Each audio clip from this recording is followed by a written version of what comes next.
Equilume is the world leader in the research and development of lighting solutions that maximise the horse's health, performance and overall well-being.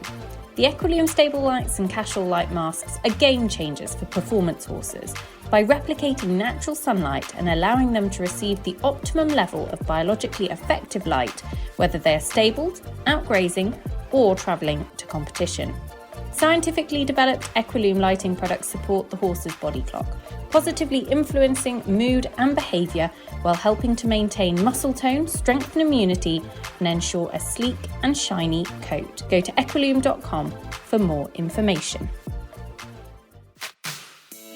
We're getting an Olympic Games. Tokyo. And the countdown is on. Quarantine in Tokyo. Big moment this. I am excited. To win gold. The Olympic Games, how exciting. 2 rounds of show jumping. Tokyo. Top class eventing, the team of 3. Big day. I can't wait. I'm looking forward to it. Tokyo specials. It is spectacular. Tokyo. Tokyo.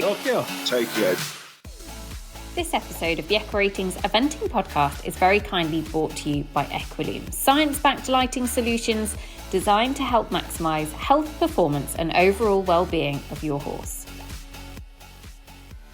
Welcome to the EquiRatings Eventing Podcast, and it is the cross-country reaction show, very kindly supported by Equilume. What a 4 hours we have just enjoyed. It has been a roller coaster of emotion. I have Catherine Austin sat right next to me on the sofa. Catherine? Considering it's 3:30 in the morning UK time, my heart should not be racing as much as this. It's been extraordinary. It's just been absolutely incredible. The highs and the lows, we're going to talk about some of them. But first of all, how are the nerve levels over in Ireland, Dee? What are you two doing so calm? Just sitting there calmly being British, drinking tea. You know, you're guaranteed team gold. And now you've got Laura Collett, Oliver Townend jumping for individual gold. And probably, get with the programme. You're absolutely smashing up the Olympics. I would just say it is not a guaranteed team gold. God. Oh my goodness. The great British public need to live a little. Enjoy the moment. You're the best jumpers you're alongside the Aussies as the best jumpers in the field, but you're way out in front. You've just had the most magnificent day across country. And I just can't see any way that you're not going home with an absolute stack of medals. You've got two first-time Olympians going into the podium positions on the final day, London 52, Ballymore class, and the best lady in eventing squeezed in between them, Julia Krajewski, on Amanda Bonneville. We'll talk about her. I think you two need to open up the champagne over there and enjoy the heart racing. Enjoy the heart racing. This is medal time GB. It is medal time on tomorrow. When the show jumping is done and dusted, I will have that champagne on ice and cracked open. But until that point, I'm just going to say the Brits were phenomenal cross country. Oliver Townend going out as second on course. And to be fair, we hadn't seen the course because the first Thai rider got to the first water and that was it. He made it look so easy that I was a little bit sort of in awe, to be honest. He came home comfortably inside the time, showed everybody how it should be done. The other two followed suit. There was the heart-stopping moment, absolute heart-stopping moment. I think we caused a fair old amount of heart failure with the people that we were watching with when the live results flashed up that Laura Collett had a rider fall, which the live results, the fence reports were sort of, 5-6 fences ahead of where the TV coverage was. So we were sort of keeping one eye on those. And rider fall popped up. Catherine and I were like, oh my goodness. I don't know about you guys, but we felt fairly sick for a good few minutes. Because we thought we were about to see Laura fall in front of us. Yeah.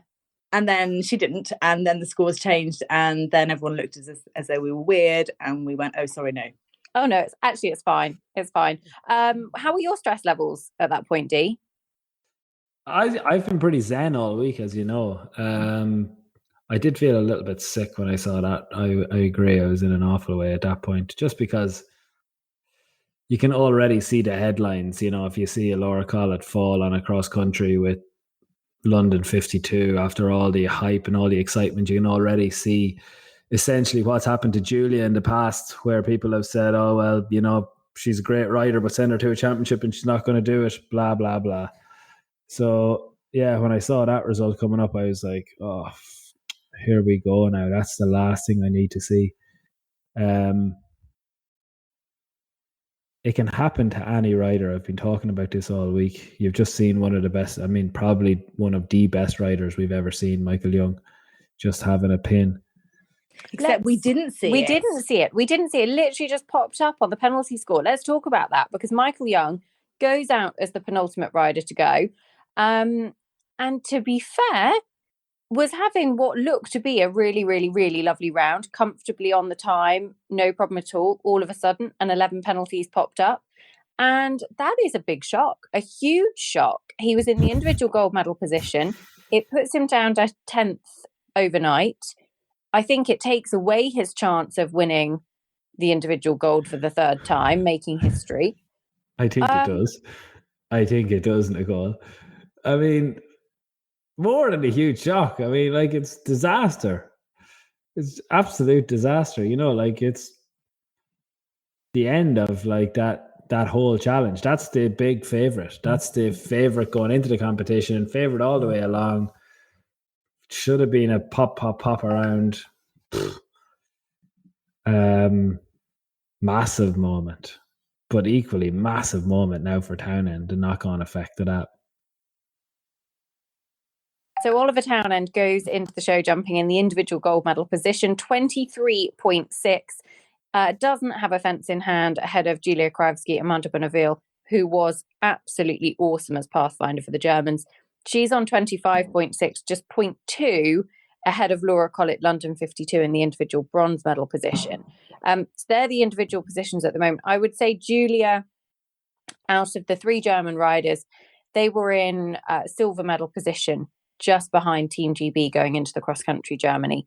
And Julia got them off to a brilliant start. She was superb with Amanda Bonneville. However, the shock for them came when Sandra Orforth went and had a very early 20 penalties. She was having a few problems with her brakes. Weimant Dumas was feeling fairly full of himself, and 20 penalties early on, just ran past a corner, actually was a big, big blow to their chances. Add to that Michael Young's 11 penalties as well, and that drops Germany, who would have come in here as pretty hot second favourites, well down the team order, and actually Germany in 6th overnight. And this is where I'm sure there will be endless discussions about the new 3-to-a-team format in the coming days. But wow, talk about exciting. Yeah, absolutely. What was your take on the German performances, Dee? I think Catherine's kind of touching on it there with the 3 in a team. Any single mistake is very heavily penalised. I think the key moment probably between the Germans and the Brits going into the competition was, I think the Brits were a better 3, more experienced in some ways, but equally... they had 3 first-time Olympians. Yeah, they did. Yeah, I'll give you that. But they're all. You don't really count. Oliver Townend technically is a first-time Olympian, but you're not counting them as inexperienced in any way. No, but neither of those 3 German riders. They're all, highly experienced. 2 world champions, and Julia's been on an Aachen winner, as you were saying, Dee.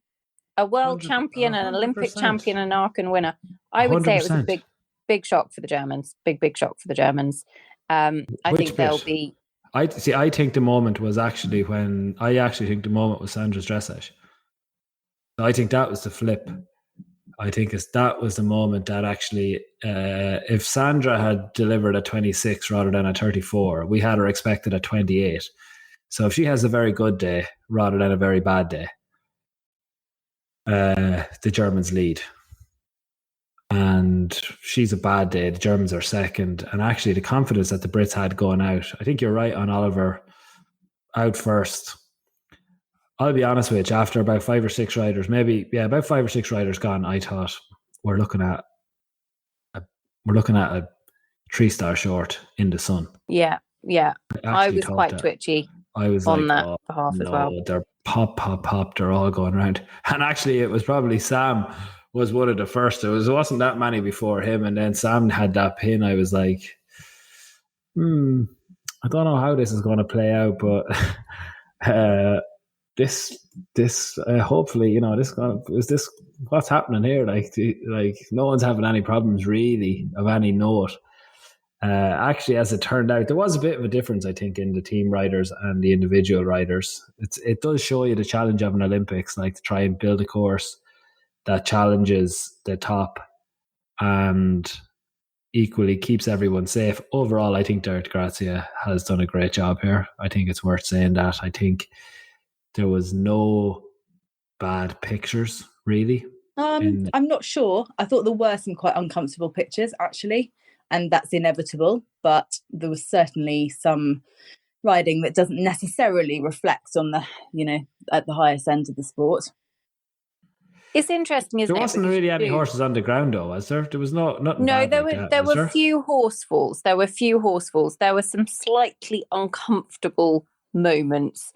There was a bit of flying by the seat of your pants. But to be honest, I would say on that respect as well, that was where the safety devices really did come into their own in a number of places, because we saw quite a few MIM clips activated, including that one that unfortunately went for both Sam and Michael Young. And there were a couple there that it saved something that could have been potentially really nasty. So, from that side of things, that is why they're there. Like, that's the whole exactly. That is the whole thing, exactly. But you always have, the Olympics, it is brilliant to see different nations taking part. It's part of eventing at an Olympic level. But you would all kind of, I guess, the nature of that is trying to build something that helps people get round. And there were some superb performances. South Africa's Victoria Scott-Legendre put in a really, really solid performance. She'll have been absolutely delighted with that. There were some good Polish performances as well.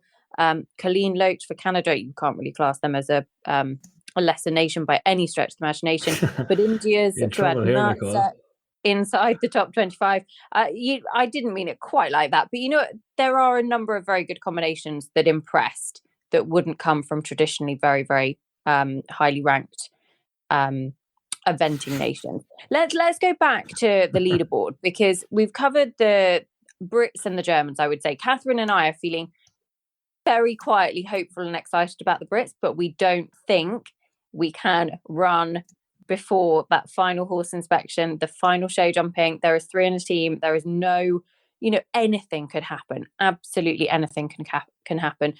The Australians, let's cover them, because actually they were super impressive. I had been banging on a lot in the last couple of weeks about how I thought they were in for a really, really good shout. They had 3 very, very strong cross-country horses, and absolutely they delivered, because they put in 3 very strong performances. Andrew Hoy, Vasily de Lassos are leading the charge, and that horse looked absolutely phenomenal, I would say. And they are in team silver behind the Brits, and will be the ones that will be chasing the Brits all the way. They're 3 very, very good show jumpers as well. So it's a big, big performance from them to get up there. I'll be honest with you, I don't think they're going to chase down the Brits. I'm not joking. I think you should be celebrating team gold. They're a good way. We're going to celebrate. No way. I know, but I mean, whether you do or not, I mean, I just think you should. Medals are swinging around their neck. They're little flowers, lots of tears, some Union Jacks. But until they're through that horse inspection, until they're through the jumping, they've got 4 fences in hand, but they can't afford a horse to go wrong, because they'd have to stump somebody in. They can't afford somebody to have an absolute mare in the jumping. Can I just throw your mind back, Dee, to Mark Todd and Leonidas in Rio 2016? Will you give over? Of course you could. I mean, of course you could, but I mean, we're always talking about Tom McEwen's. It'd be twice the amount of poles Tom McEwen's had down in his entire career. It'd be one pole less than Laura Collins had down in their entire career. That is over with the 50, horses that they're riding. Yeah. Yeah, over 50 international rounds between those two. And I know. We're just, you're just 4 going to hold a poles little clear. bit of. I mean, the horse inspection I would give you. Reservation. We're I just know holding a it's little bit of so reservation. British, but enjoy it. Enjoy it. We will. We'll But the very Aussies much enjoy that gold medal. The Aussies are. We've just got to win it yet. The Aussies are not going to catch it, but they're also, I think, unlikely to be caught is the key. I think they are alongside the Brits the best show jumpers in the field. I would say though that France are in the team bronze, and fair play to France because they have got all 3 of their sort of first team members as such in Tom Carlier-Lastier, Nicolas and Thibaut Villette haven't lined up. So they've got the other 3 who are all very, very capable. Christopher Six, Nicolas Tuzon, Karim Leguag, all of whom who put in really, really strong cross-country performances. But I think they added some 5 seconds over the time between the 3 of them. But they're also less than a penalty behind. They're around a penalty behind the Australians. And as you say, Australia, very, very strong show jumpers in their field. Vasily De Lassos and Virgil, 2 of the best show jumpers in the field. I think Donkey Dam had a pole down in Kentucky earlier on this year. But I would just be a little bit cautious. The French will be pushing. We know how dangerous the French can be. No, I'm going to... And the Kiwis in 4th. Yeah. I think they've done well. I think actually, Tim Price, Vitaly D, I thought were properly class cross country. Yeah, that's the big one for me. I actually thought I thought Vitaly would be slower. Didn't think he had that in him. How much of a master is Tim Price? His 3rd international cross country run with Vitaly takes him to an Olympic Games, and he goes round with just a couple of seconds over the time. Yeah, good horse as well. Jesse's horse, Dear Cello, looked tired. I thought Jesse rode him unbelievably sensibly, actually, because he nursed him home over the last few fences. It wasn't conditions that suited the horse. And he did nurse him home. He did well to get him home. I'll be interested to see how he comes out in show jumps.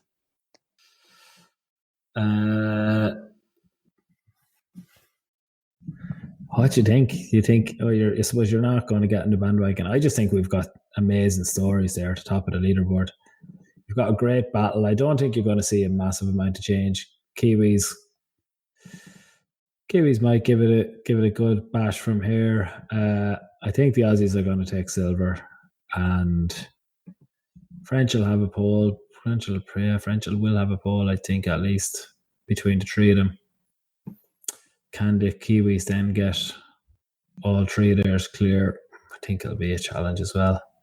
I think you're pretty much set in your 1-2. I think the individual is fascinating now. Ballamore class. His to lose. Go on then. Who wins the individual medal, Dee? Oliver Townend doesn't have a pole in hand. Julia Kraevsky jumped clear with Amanda Bonneville in Saumur earlier this year when winning the 4-star long format there, but has had the odd pole occasionally in her career. Ballamore it's one of those 2 girls who wins gold. I don't know which, but that's my prediction. They're actually very similar jumpers. Amanda Bonneville is not too far behind London 52 in terms of quality. Really? Yeah, very, very good jumper.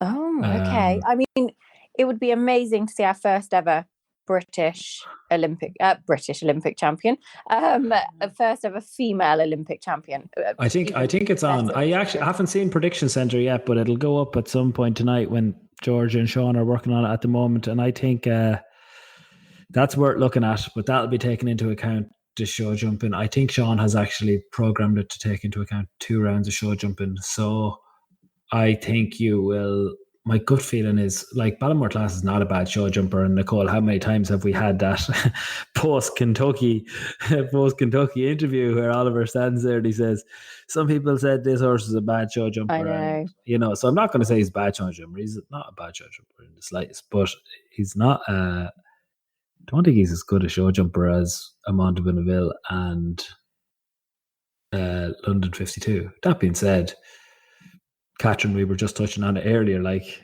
he's massively experienced.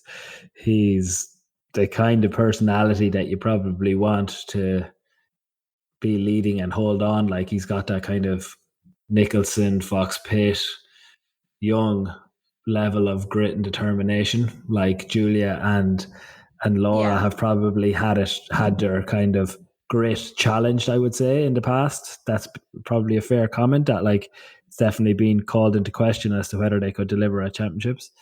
Yes, well, Oliver has certainly jumped. It has certainly been last to jump on a number of big occasions, you know, mostly obviously at 5 stars. It hasn't always worked out, but he has been in that position. He's been in that situation, and that makes a difference. And the last time he did it was on this horse in Kentucky, and they went clear and they won. Yeah, but Oh God, it's so not that long ago since he did it in badminton and didn't.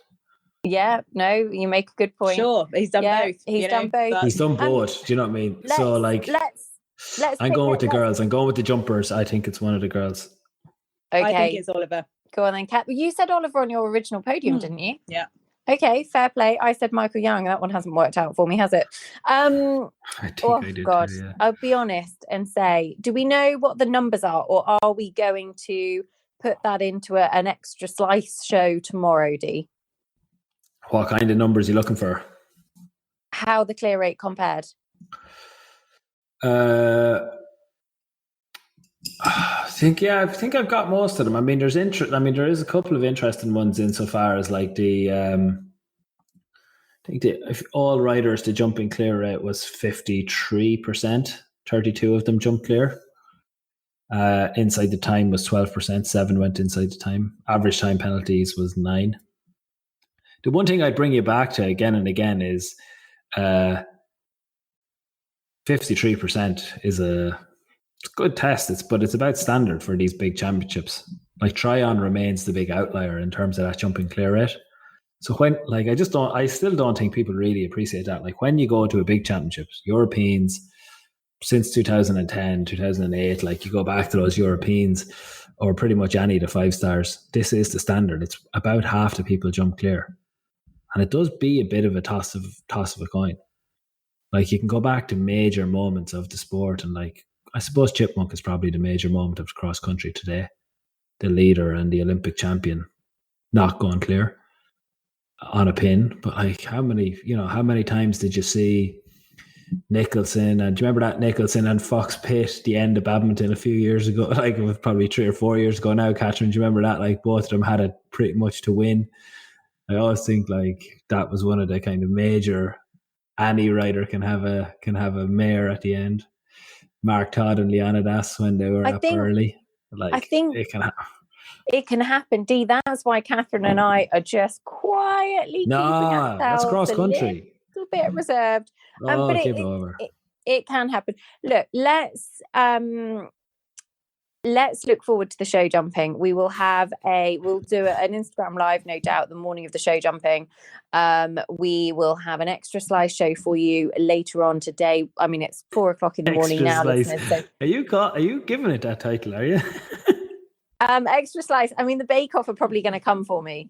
I mean, actually, no, they won't. They don't even know who the Eventing podcast is. I tell you what, Dee, we've eaten way less snack food than I thought we would, because it's so agonising and sort of nerve-wracking and exciting. But actually, we've probably nibbled on a biscuit each, and that is it. That is it. Yeah. I'll be honest. I've had 3 cups of tea. I think it's been a massive effort to cover Bergam as well as you have. All the excitement and then be up and still going now. So I feel like I would say as well, Dee, the Echo Ratings team have been working literally through the night and have been putting in a massive shift. So fair play, because the effort has been enormous. So you've all done a brilliant job. And listeners, we hope you've enjoyed like seeing all of the different stats and the different perspective of things, because it really does add a whole new angle.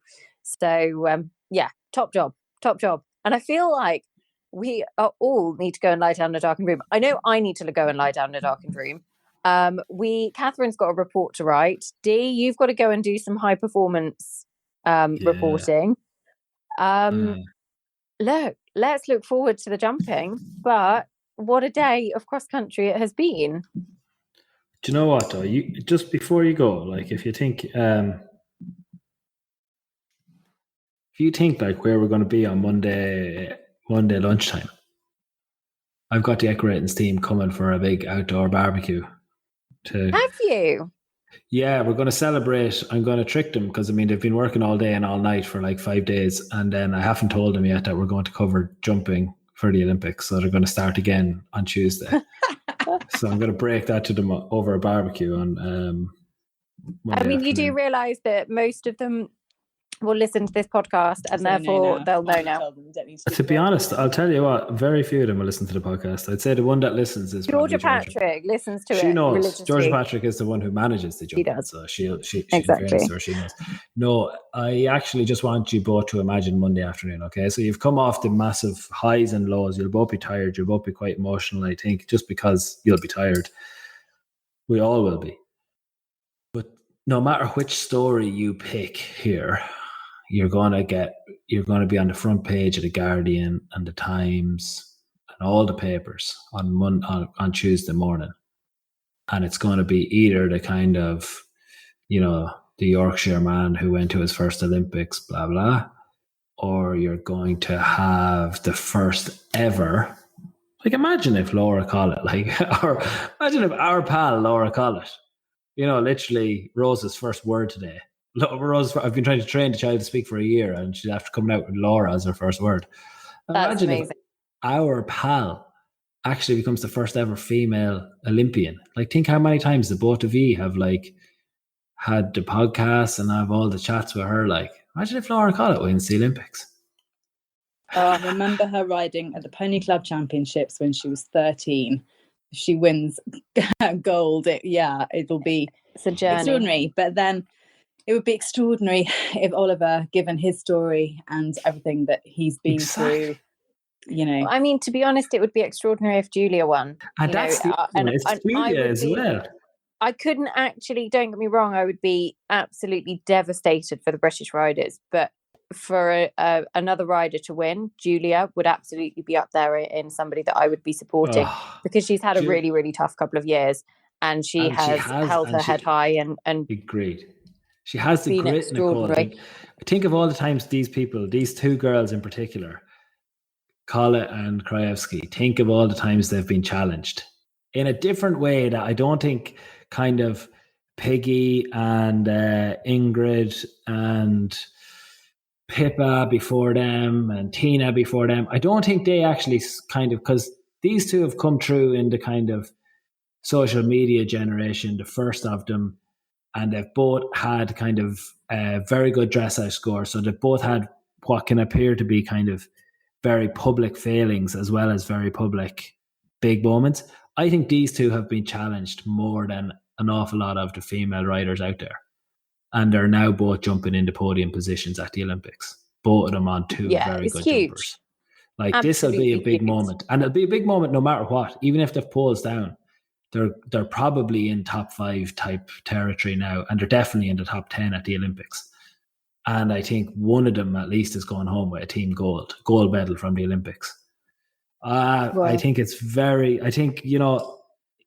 it. I think I'm only joking with you when I say relax and enjoy it and celebrate the team goals, but do take these moments for us, not just you two, but all of us as the sport, to take people like Laura, people like Julia, people like Oliver to actually embrace those stories and to go, here we go. We're going into the final round of the jumping, but don't lock it up. Don't lock up all the emotion and say I'll just have to keep it all in the bag and it'll come out at the end. This is it. They won't have this on Paris 24 is the next time you'll have a night like this. No, this is it. This is special. Special. It is very special. And I think everybody will have been through a complete roller coaster of emotion over the last 4 hours. It has just been an absolutely extraordinary cross country. The one horse that I've not mentioned yet that we absolutely should, Kazuma Shimoto Vinci de Levine, who has that extraordinary story of basically never having jumped cross-country fence 5 years ago. Coming through, he put in a brilliant cross-country round very early on to go for the Japanese team, and things didn't go to plan for a couple of the other Japanese riders. Toshiyuki Tanaka had 20 penalties, and Yoshiaki Iowa didn't complete, but Kazu is very much in with a chance of an individual medal tomorrow as well, and that is one to watch. And if you haven't, listeners, I'll say it again, go and listen to that podcast that we did last week with Alice Fox-Pitt, because it is an incredible story and it's highly emotional. Look, let's go get some sleep. We have got a big couple of days coming up still, so we will have more for you, listeners, in the next probably in the next 12 hours.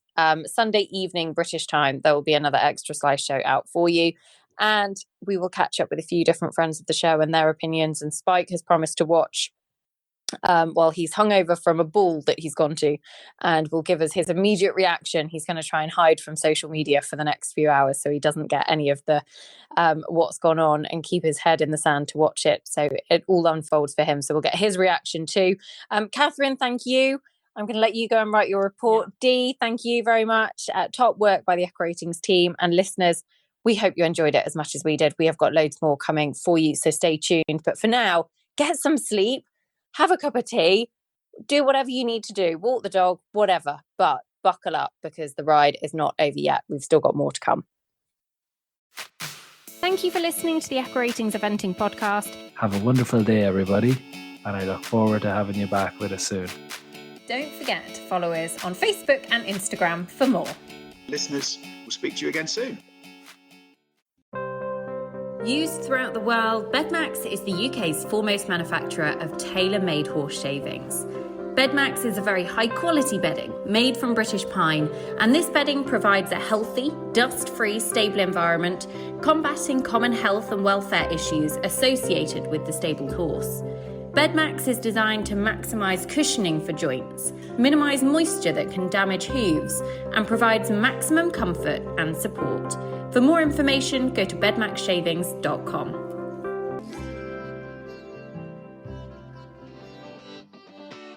Supplement for success with Foreign Equine's Pre-Fuel and Refuel Gel, the ultimate energy and recovery supplement combination to help support your horse at competition. Pre-Fuel Gel can help give your horse that rapid energy boost by fueling the muscles prior to competition with the power of Foreign Equine's unique hydrolyzed protein combined with vitamin E, B vitamins and key minerals. Refuel Gel, it is more than just an electrolyte. It will help your horse to recover quickly after competition thanks to the added B vitamins and antioxidants to aid muscle recovery, promote appetite and support energy metabolism for optimal recovery. Check out foreignequine.ie for more information and to get in touch with their experts, or buy online at the Red Mill store. Performacare Balancer is a nutrient-rich balancer specifically formulated for the performance horse. The market-leading non-heating formulation is a very versatile feed, providing a low-calorie concentrated source of quality protein, vitamins and minerals, and antioxidants. Performacare Balancer contains the unique Red Mill's Nutrition Care package to provide the horse with optimum nutritional support, including a natural acid buffer and prebiotics MOS and FOS to support digestive health. Performacare Balancer is suitable as a sole feed for horses on a forage-only diet, for topping up a low-concentrate diet to meet micronutrient requirements, or to aid muscle and top-line development. Check out redmills.ie for more information. Talk to your local Red Mill stockist or buy online at the Red Mill store.